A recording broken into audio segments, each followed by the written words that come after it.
Hello, I'm Chitra. I will be discussing Unit 7 Glimpses of India, a baker from Goa, from the Class 10 English Language and Literature text, First Flight. Glimpses of India. The title itself is so suggestive, I would say.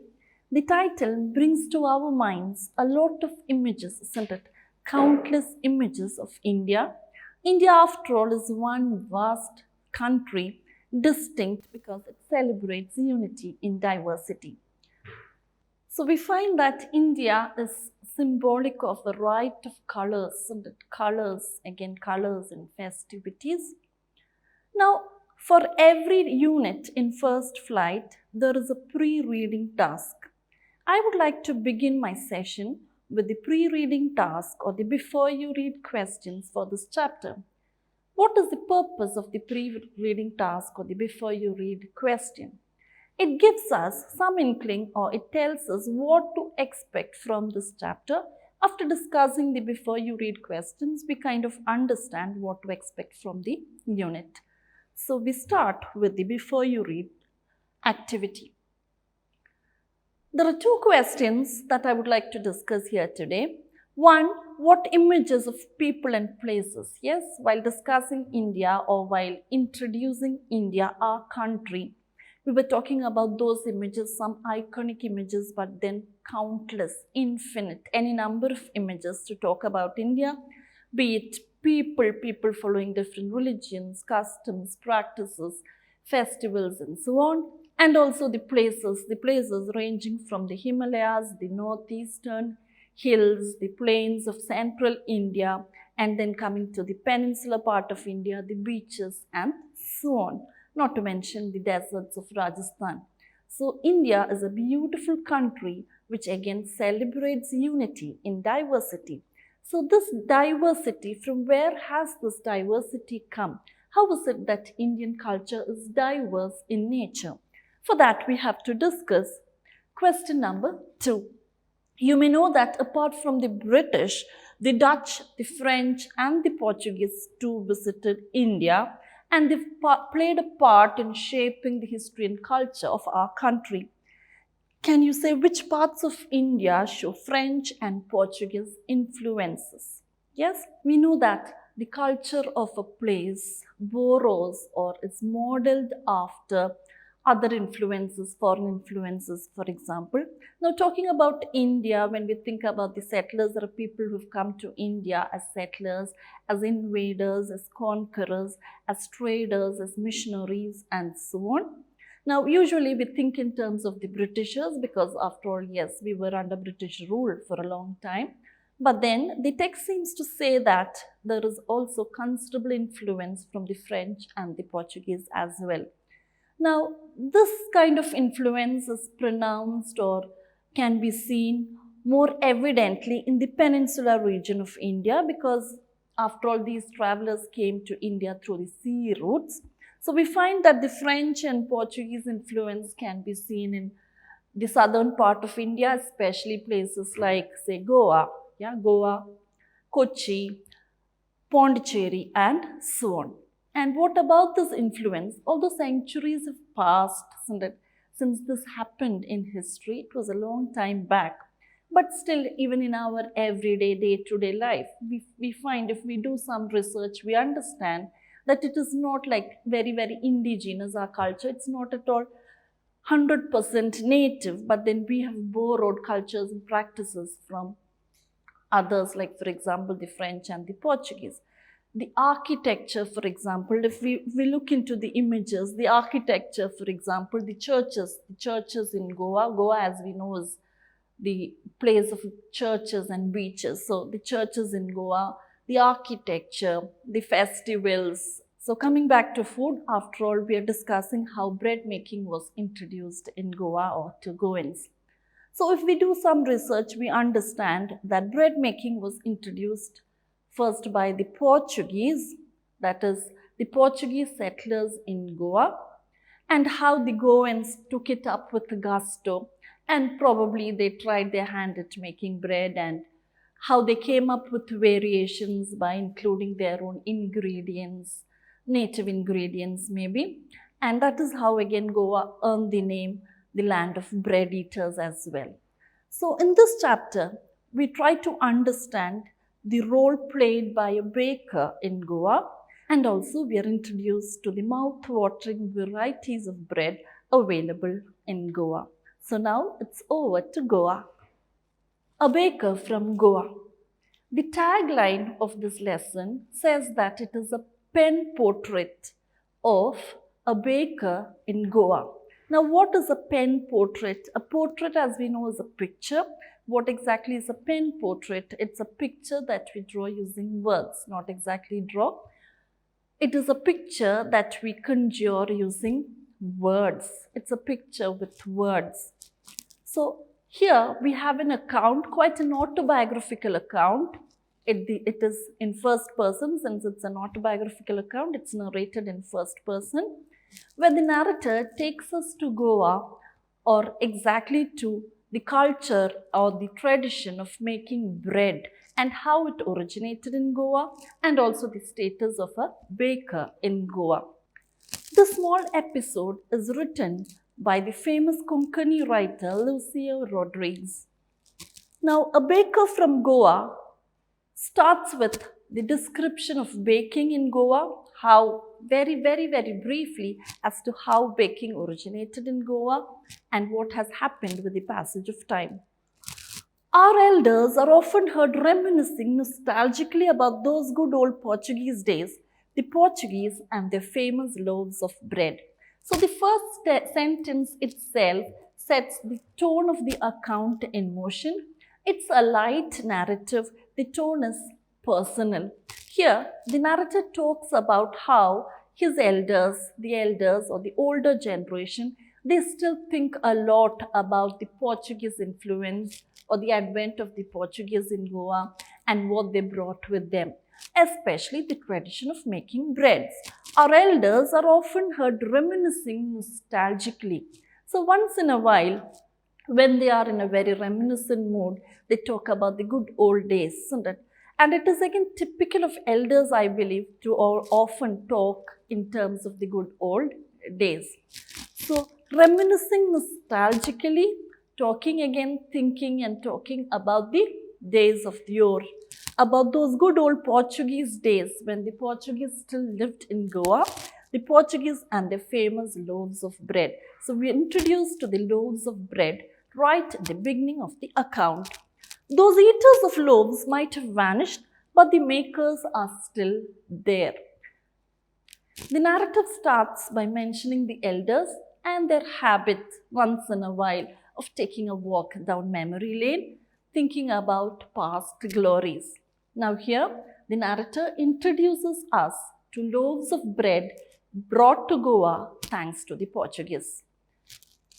The second sentence we can see is written in a euphemistic vein. Here he says, those people who ate those loaves brought by the Portuguese, they are not there, they've vanished. The writer here states that the older generation of Goans are no longer around because they are dead. That is why I said he employs euphemism when he says the eaters have vanished because they're dead, they're no more alive. But the makers are still there. The makers, the bakers are still there. We still have amongst us the mixers, the molders, and those who bake the loaves. Now, anyone who's tried their hand at baking would understand that it involves a lot of process. Like, for example, the dry ingredients, the wet ingredients, the mixing, the whipping, the beating, and so on. So, all those people who did that kind of job with regard to making the loaves of bread, they are still there, they are still around. Or what is the writer trying to say? That bread making is very much in even in those times. Or bread making, although there are variations, bread is made following the age-old custom brought to Goa by the Portuguese. The mixers, the molders, and those who bake the loaves, they are still there. Those age-old time-tested furnaces still exist. So what about these foreign settlers? They've all left our country, we know for sure.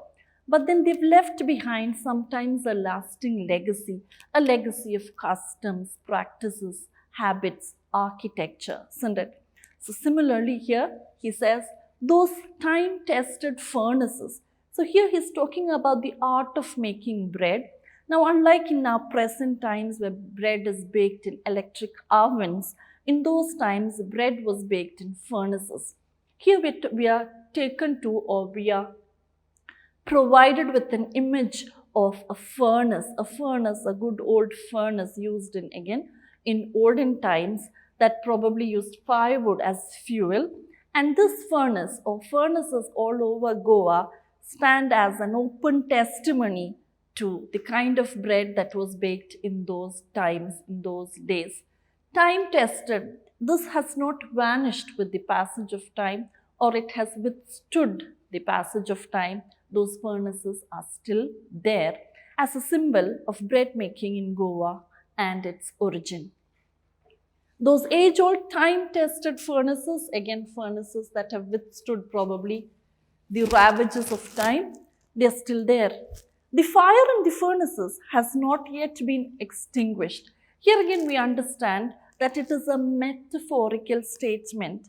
The narrator says the fire is still not extinguished, is still not put out, the fire is still there, but not in the literal sense. He seems to say that bread making still prevails in Goa, and it is very, very common in Goa. That is why he says the fire in the furnaces has not yet been extinguished, which is a metaphorical statement. The thud and jingle of the traditional baker's bamboo heralding his arrival in the morning can still be heard in some places. So we are told that the baker has a musical entry. Every morning he arrives in the locality, he arrives in the neighborhood making a musical note. The thud and jingle of the traditional baker's bamboo heralds the arrival of the baker or announces the arrival of the baker in the morning, and it can still be heard in some places. So, quite subtly, the narrator seems to say that although bakers are still there in Goa, bakers who follow the traditional practices are still there in Goa, changes have set in. There are noticeable changes. Like for example, the furnaces probably replaced by ovens run with electricity, and bakers would have resorted to other means of selling their wares, selling their products. Maybe the father is not alive, but the son still carries on the family profession. So maybe the father is not around or not alive. The father belongs to the older generation, but the son still carries on the trade. These bakers are even today known as Pada in Goa. Pada, again, we understand thanks to Portuguese influence. We've discussed how the Portuguese or the French or the British influence can be seen in a variety of areas, not only architecture or food or habits or practices, but also language. We've borrowed considerably from other languages, and Pada is evidently Portuguese. It refers to baker, a baker in Goa. So the first paragraph tells us about a baker in Goa, and we also get to understand what more to expect from the lesson, from the extract from this account or from this narrative. It is all about the bakers in Goa. Moving on, during our childhood in Goa, the baker used to be a friend, companion, and guide. So here again, we're taken to the narrator's childhood days, and he talks about the baker as a friend and a companion. So something that is unheard of in present times. From the sentence, we understand that the baker held an important role, an important position in the Goan society. The children considered him as a friend or a companion. Why? Because they saw him almost every day. How was it that they saw the baker every day? He used to come at least twice a day. Every day, he used to visit the houses twice, 2 times a day. Once when he set out in the morning on his selling round, and then again when he returned after emptying his huge basket. Every day he visited the households twice, once in the morning and the second time in the evening after selling his wares. Now we understand that he has a huge basket. Now, what does that indicate? The huge basket, which is filled with all varieties of bread. From this, we understand that there were so many buyers for the bread, or that is how Goa earned the name the land of bread eaters. Bread was something that was considered very, very important in their diet, and that is why the baker had to come with a huge basket. He set out in the morning on his selling round. Now, this reminds us of certain vendors that we have even in our present times, or of fishmongers, for example. Almost every day we hear the sound of the fishmonger or some other vendor selling fruits and vegetables. So this again is a typical scene, a typical image of India, especially in Indian villages, seen in Indian villages and even small towns.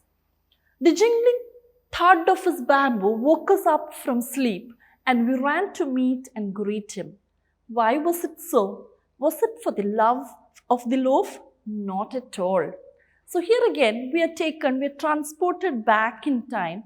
We are taken to some point in history where life was relaxed, where the pace of life was very, very slow.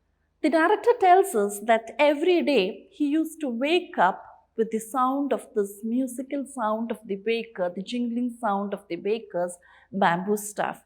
This again, so much different from what children experience in present times. So this is not a world of gadgets and gizmos. It's not a mechanical world of machines, not at all.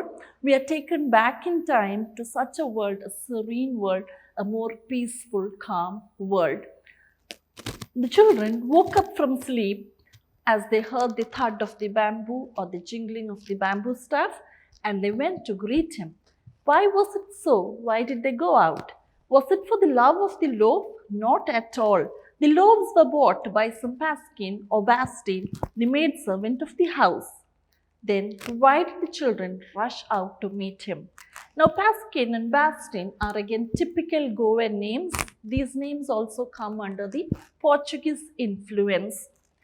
The maid of the house or the servant of the house collected the loaf for the day, but then why did the children rush out?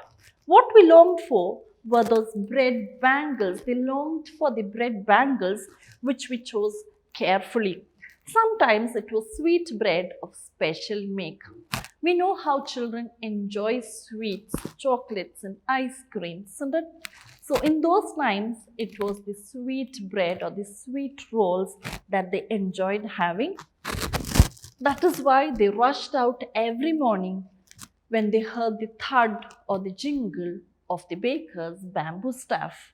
We longed for those bread bangles. So it must be some kind of savory bread, sweet bread, or bread with some kind of filling that they relished in those times. The baker made his musical entry on the scene with the jang jang sound of a specially made bamboo staff. Now we are made to understand from where the sound comes. Why is it that he comes with a musical sound? Here we are made to understand what makes the musical entry very, very endearing to the children. And how can you account for the sound, this musical sound? Because it is a specially made bamboo staff. It's a specially made bamboo staff. Staff, as we know, is a stick. It's a specially made bamboo staff because it has bells or something that makes the sound.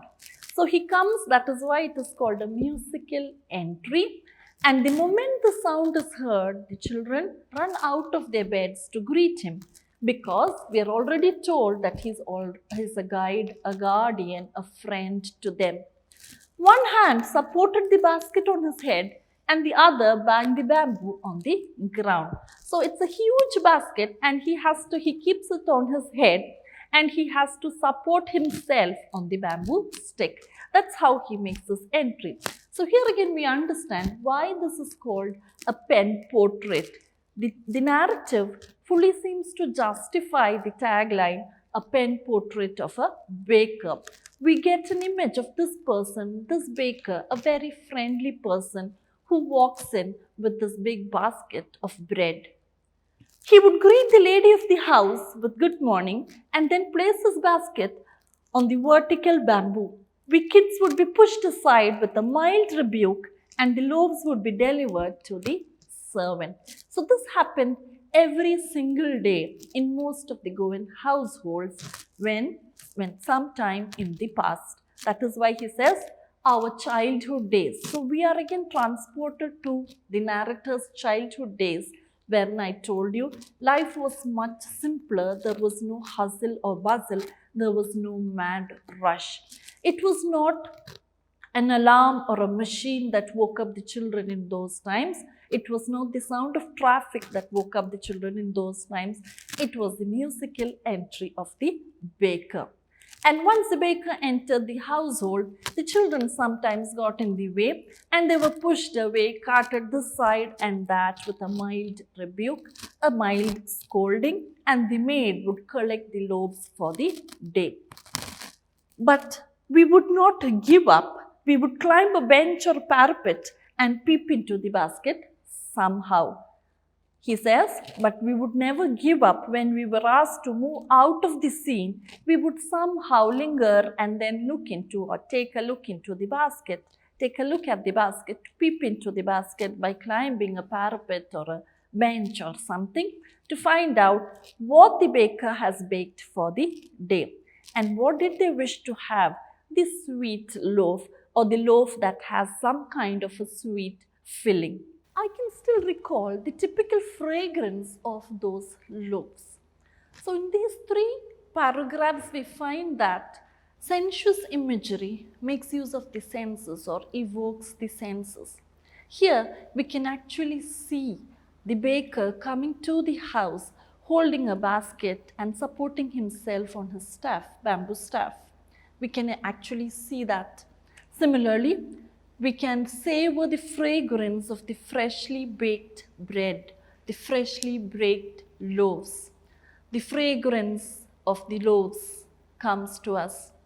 Thirdly, we can actually hear the musical entry, or we actually listen to the musical entry, how he enters with the bamboo stick, making the jingle or the thud, the sound that wakes the children up every day in the morning.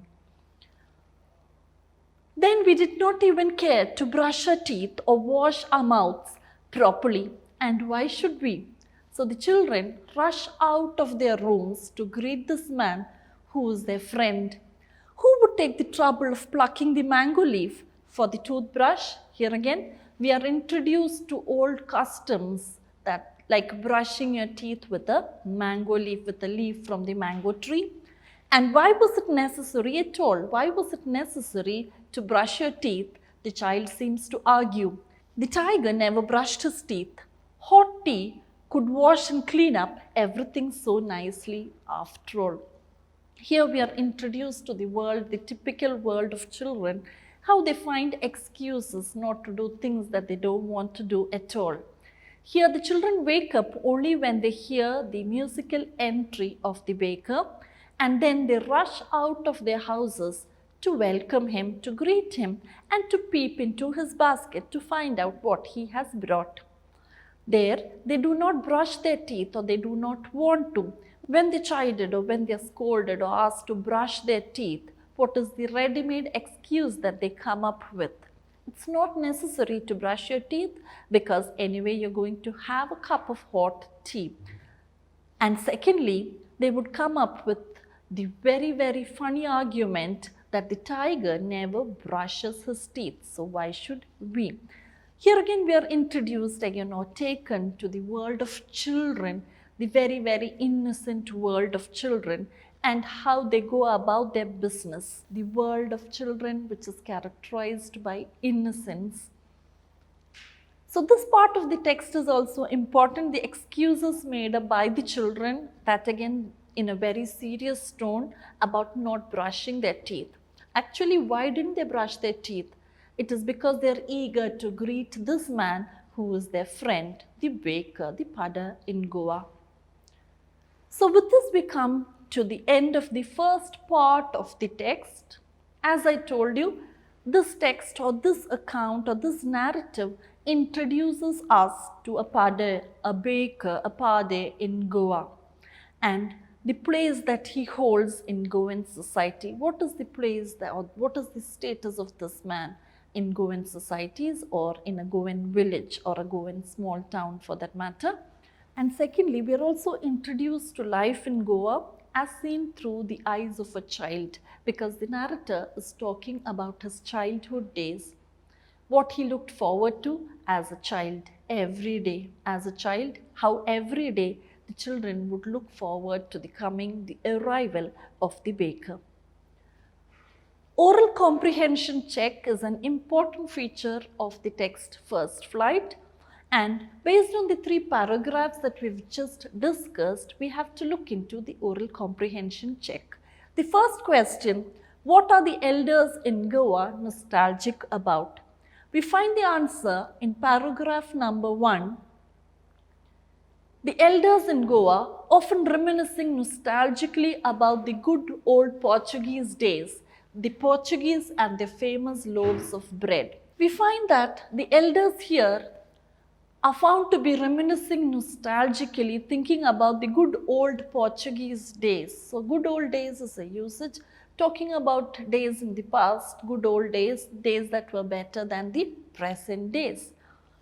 The Portuguese and their famous loaves of bread. So it appears as if the older generation of people actually miss the Portuguese and the Portuguese influence in their lives, especially bread, the freshly baked loaves of bread. Those eaters of loaves might have vanished, but the makers are still there. So you find the answer to question number 1 in the first paragraph itself, right in the beginning of the text. Question number 2. Is bread making still popular in Goa? How do you know? Actually, the text presents a lot of indicators, proof regarding the presence of bakers in Goa, or the status enjoyed by bakers in Goa, or how baking and bakers become an indispensable part of Goan life. There are any number of examples. We will look into the prominent ones, the more important ones. In the first paragraph, the narrator says, we still have amongst us the mixers, the molders, and those who bake the loaves. They are still there. We still have them in our midst, and they still do that kind of business. Those age-old time-tested furnaces still exist. Those age-old furnaces, those furnaces used in those times, olden times, for baking bread, that is still there. You can find any number of such furnaces in Goa. And secondly, he says, the fire in the furnaces has not yet been extinguished. So this is fire not in the literal sense, but in the metaphorical sense, wherein the narrator seems to say, or the narrator wishes to say, that baking or traditional methods of baking are still practiced in Goa. Thirdly, the thud and jingle of the traditional baker's bamboo heralding his arrival can still be heard in some places. So here there is a difference. We have to notice the change or the difference. In those times it was a regular practice, a regular scene. But now the traditional baker visits, or his visit can be found only in some places, the traditional methods of baking exist. Similarly, fathers come around, walk around selling their products, selling their wares only in certain places. And finally, maybe the father is not alive, but the son still carries the family profession. This again is an indicator regarding how even now the traditional practices of baking bread still exist in Goa. In the next paragraph, although it is more or less about his childhood experiences, waking up listening to the musical entry of the baker and so on, there are again references telling us that it is still prevalent in Goa. What is the baker called. Again, the baker is referred to as pade, which again is a Portuguese term. That is what we understand. These bakers are even today known as pade in Goa. Although time has passed, and with the passage of time, as I told you earlier, changes have set in. The baker is still called pade in Goa, which is again a Portuguese term. Question number 4. When would the baker come every day, and why did the children run to meet him? This again is a textual question and answer, it's a textual answer which can be found, the answer can be found in the 3rd paragraph. Why did the children rush out? As the baker made his musical entry, one hand supporting the basket on his head and the other banging the bamboo on the ground, after greeting the lady of the house, he would proceed to supply the bread to the maids. The maids usually collected the bread. But then, why would we kids would be pushed aside, or why would we kids be around? For this, we have to go back to paragraph 2, wherein we understand that the baker used to be a friend, companion and guide. And it is for this reason, primarily it is for this reason, because he is considered as a friend by the children, or a companion or a guide by the children. They are actually looking forward to his entry every morning. And although it is an everyday business, or every day the baker comes to their house, we find that the children are still waiting for him every single day. So this again is a marked deviation from children, or what children are up to these days, and how in those days children often found joy in the little pleasures offered by life. So every single day they are looking forward to the entry of the baker, because they consider him a friend, a companion and even a guide. And the second part of the question, why did the children run to meet him, and when would the baker come every day? We understand that the baker comes every day, twice every day, once when he set out in the morning, and secondly, once he has sold all his things. And then again when he returned after emptying his huge basket. That's the second time he made a visit to the house or the houses. So the 4 questions can be answered based on the first 3 paragraphs. All the answers are textual in nature. There aren't any inferential level answers. Now moving on to the second part of the text. Now to discuss the second part of the text, I have come with a bread basket, not a very elaborate one like the one brought by the padder, for example. Now, marriage gifts are meaningless without the sweet bread known as the bowl, just as a party or a feast loses its charm without bread. So the second part of the text is all about different varieties of bread consumed by people in Goa or relished by people in Goa. For every festival, for every occasion, bread was something very important, a very important fare, and something that occupied a prime position on their tables. So here in the first paragraph, we have a description of a few varieties of bread used for select occasions. The first one is about marriages. Marriage gifts were meaningless without the sweet bread known as bowl. Now, sweet bread is a variant of bread which again could be bread with some kind of a filling. And since Goa is famous for the beaches and the coconut trees, we could say that it could be a coconut filling or a sugar and coconut filling or a cream filling and so on. So this is one such variety of bread, a loaf, which has a filling, a sugar and cream filling, which is again sweet to taste. So marriage gifts were meaningless without that sweet bread, and the name of that bread or how that bread is known in Goa, it's bol. That is again very important from the exam point of view.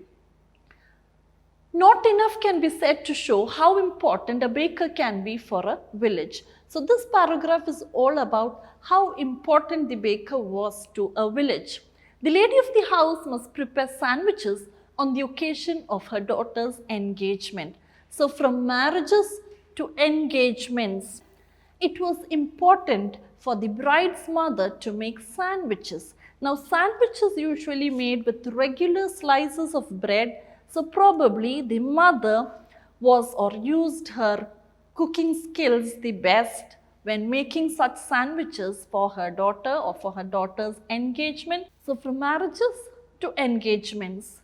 Thirdly, cakes and bolinhas are a must for Christmas as well as other festivals. Christmas, the world around, Christmas is celebrated with cakes.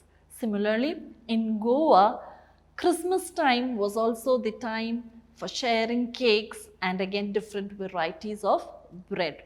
So all this talks about the importance of the baker, what kind of position he had in a Goan village and how indispensable baking, selling of bread was.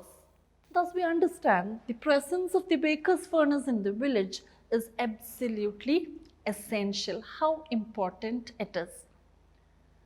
The second paragraph in this part of the text is again more about the appearance of the baker. The baker or bread seller of those days had a peculiar dress known as the kabai. I told you that sensuous imagery is used by the narrator in the extract throughout in the text, and here we understand, or we can actually see, we can picturize this person, the bread seller who walks in again with the huge basket and the bamboo staff. This paragraph is all about the dress that he wears. What kind of dress does he wear? He wears a peculiar dress, a strange looking dress called the kabai. It was a single piece long frock reaching down to the knees. That is why I guess it's called a peculiar dress.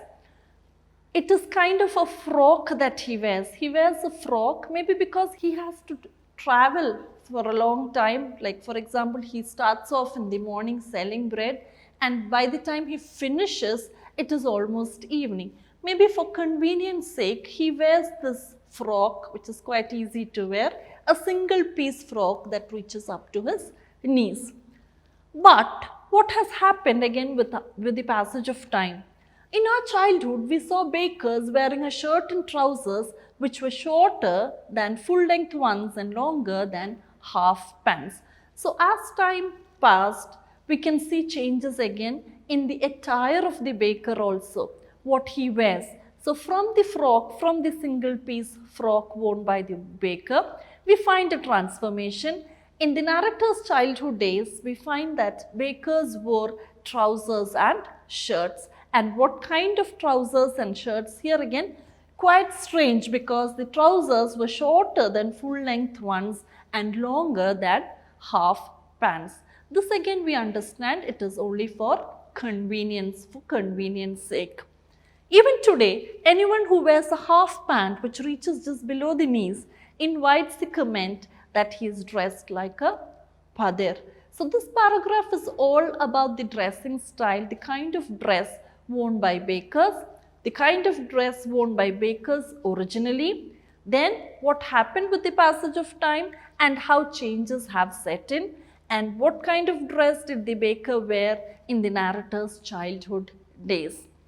This paragraph ends with a simile. Even now, anyone who wears such strange looking trousers, shorter than full length ones and longer than half pants, he is sometimes called a padir. The comment that he is dressed like a padir, is the poetic device used here as a simile, as you can see. The baker usually collected his bills at the end of the month. Monthly accounts used to be recorded on some wall in pencil. So I told you that apart from the craft of baking or the practice of baking and the business of selling loaves of bread, this chapter also talks about a bygone era, a bygone time, sometime in the past, where life was much simpler. We understand that from this part of the paragraph, wherein he tells us how bills were collected. Every day the baker used to visit the house, and every day evidently there is a bill. But what about billing? Now, unlike the present times where we don't trust each other, this community is a close-knit community where everyone knew everyone else, and there was a lot of trust among people. So here we understand that monthly accounts used to be recorded on some wall in pencil. Somebody, again, it would be a baskin or a maid servant, who would write down the accounts on a wall, just on a wall with pencil. That is it. And it was settled at the end of the month. That's why I told you things were much, much simpler. The narrative is quite personal, and at the same time it uses light humor.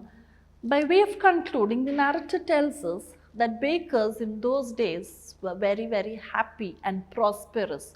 Not only the bakers, their family, and even their servants. Now, how does he explain that? Here again we find that the writer is at his humorous best when he says that almost always bakers and their servants or their family members had plump physique. They were quite fat or stout, and this is an indicator of their prosperity. Even today, any person with a jackfruit-like physical appearance is easily compared to a baker. So quite humorously he says, even now, even today, even in present times, sometimes when you find a person who is quite fat or who is quite plump or stout, you call him a pade or you compare him with a baker. Is easily compared to a baker. A jackfruit-like physical appearance. So here again the narrator has used an image, and what kind of an image? A very, very rustic image, the image of a jackfruit, a fruit again which is common in southern parts of India. A jackfruit-like appearance. A jackfruit is a huge fruit. So someone who is very, very plump and fat like a jackfruit is sometimes called a baker because of his plump physique. The last part, the very last sentence of the text, a baker from Goa. Finally, these are certain images, certain pictures, some pictures that will take us closer to bread making in Goa, the different varieties of bread available in Goa, and the happy faces selling bread. So we understand that thanks to Portuguese influence, bread making flourished in Goa, and how with the passage of time things have happened, changes have happened, but even now Goa is called the land of bread eaters. We've seen that the text, although predominantly talks about bakers in Goa, baking in Goa, the narrator's childhood days, his childhood experiences, there are also other themes that are dealt with in this extract, in this very, very short extract. The first one being the simple lives led by people in those days. Simplicity was the hallmark of people, of the lives of people in those days. Simplicity here, we have seen the huge household, it's a joint family, and how they consider the baker as a friend or a companion and sometimes even a guide. Secondly, simplicity with regard to trustworthy nature, how people trusted each other very much, and how there is an air of friendship, amiability all around. Secondly, the theme of bringing up children, the upbringing that the narrator received, how everyone was welcome and there was no suspicion. This again is something that we cannot even imagine in these days when we ask our children to remain indoors with the doors shut, doors locked and so on. We understand that the world was a much better place where we considered safe for children to talk to people or to talk to vendors who came home selling their things. So these are the subtle themes also discussed in the extract. We find that it is a very, very light narrative told in a very humorous tone. With this extract, with this personal autobiographical account of life in Goa, the narrator's childhood spent in Goa. He is actually bringing to us, apart from baking in Goa, he is actually bringing to us a slice of Goan life in those days. Yes, the good old days. Thank you.